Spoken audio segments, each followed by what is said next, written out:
Hello friends, আমি আবারও চলে এসেছি একটা যা হোক তা হোক রান্না নিয়ে।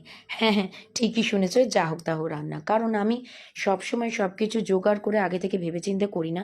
যখন যেমন মনে হয় ঘরে যা থাকে সেটা দিয়েই বানিয়ে ফেলি মনের মতো একটা রেসিপি। তো আজকে রাত্রেবেলা হঠাৎ মনে হলো কেন একটু অন্যরকম খাই, বৃষ্টি পড়ছিল।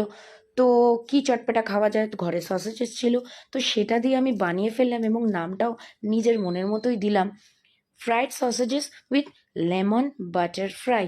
তো তোমরাও যদি এই ধরনের আইটেম ট্রাই করতে চাও আমাকে অবশ্যই কমেন্ট বক্সে লেখো, আমি অবশ্যই রেসিপি শেয়ার করব।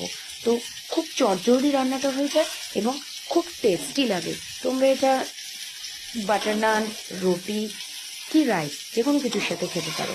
তো আজকের মতো এইটুকুই। যারা যারা রেসিপি চাইছো তারা অবশ্যই আমাকে কমেন্ট বক্সে কমেন্ট করো, আমি নিশ্চয়ই তাদের রিপ্লাই দেবো। Bye bye.